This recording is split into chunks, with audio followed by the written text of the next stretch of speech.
Morning, Paul. Morning. Right, today we're here with Paul Hay from Fritz, and Paul, what are you going to tell us about today? Well, I'm going to show you this morning how we make our batter mix with our famous ingredient, and it should take us all of about 2 or 3 minutes. Okay, so let's get started. What's the first part of the process? Okay, what we need is an empty polythene bucket, preferably white, and we fill it with cold water. How much water do you need? Do you need very much? No, not really. Basically, the rule of thumb is I put my hand over the top there. So long as the water gets to the bottom of my fingers, it just means that we've got enough water in there ready to put our ingredients in. Okay, and how many fish will this batter basically? Oh, this will last, quantity-wise, I'm not really sure, but I get through roughly about 8 to 9 of these buckets per day. Okay, so we've got firstly our water there. We're adding now the self-raising flour. Okay, self-raising flour, huh? Self-raising flour, that's right. Is that the secret ingredient yet? Or? Well, not really, no, it's just a standard sort of mix. We need the self-raising. We're adding approximately about 8 or 9 scoops, depending on the levels. But we want to make it a nice consistency. We're always adding to cold water and we're keeping it on the move all the time, so then obviously it doesn't congeal. So we never add to warm or hot water. Okay. And what consistency are you trying to achieve? Okay, we want it so it's like double cream basically, so it's just a nice running, not too thick, not too weak, just nice consistency. I'll show you that in a moment once I've finished the whisking. Do you find it easier to do hand whisk, or would it be easier to do it in the machine? It is. It's old methods, and you know, as I say, it's just the way we've always done things here. Modern technology is good, but this is just as good for this amount of time it takes. As I say, you can actually get a feel for this batter as well. Okay, we're just about there. Okay. Just about there. Well, you've done this a few times then, Paul? Well, once or twice.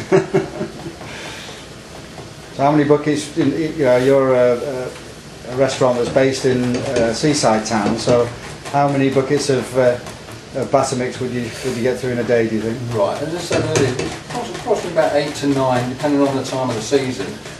Obviously in the summertime we're getting through a few more. We do have to start first thing in the morning. I do have to let it rest for approximately 3 hours. And basically that's all to do with the brewing process. Normally about 3 hours worth there. The brewing process, that sounds almost like it's a beer. Well, not all that unlike, to be quite honest. As I say, I add a natural ingredient. It will be a natural ingredient. Let me go the filament slightly there, so we'll just take a little bit out. Okay, now, that's just about there. Okay. Just about there. Now if you look at that, it's just about like a double cream. There's no lumps in there, or shouldn't be. It should be nice and smooth. Let that air get in there, get it all aerated. Yeah. Well, let's have a look at that consistency again, because that's quite important. So anybody could make this at home, really? Oh yes, yeah, everybody can make this, and probably the majority of the people in their kitchens, making pancakes and all that sort of stuff. Very similar sort of mix. Yeah. Similar. I would imagine there's very few people actually made a batter mix at home, actually. Perhaps we ought to suggest it to Nigella, see if she can... Yeah, Nigella Lawson, any of the big chefs there, I know they've got their own little ways of doing things. Now, what we do now... Is that the secret ingredient? This is part of it. This is the one. Don't need too much. So, the same again, this was handed down to me over the years. We're talking about 20 odd years ago. An elderly couple retired, they handed that down to me. Prior to that, there was a couple of elderly school teachers, a couple of ladies who used to come down on holiday, and in their spare time, in the holiday period, they used to make fish and chips.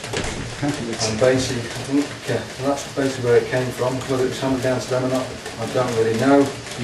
But we've kept it going. We don't let anybody know what happens, what the ingredients are.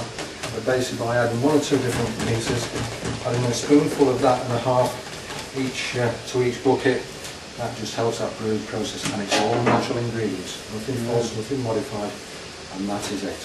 Wow, fantastic. There we go. So you're not going to reveal what the secret ingredient is today to us? No, not at all. Oh, As I say, that's no. been down to me, and until I finish in this sort of game in this industry, then that'll stay with me. I'll probably pass it on to the next person who takes over. But there we go. So all we need to do now is date it, time it, put it in the fridge, and then we keep it cool then till we're ready to serve, roughly about lunchtime. Fantastic. Well, thanks very much for that insight, Paul, and I'm sure a lot of people might be encouraged to have a go at making their own batter mix and finding their own secret ingredient perhaps. That's it. It's all trial and error. Trial and error. Thank you.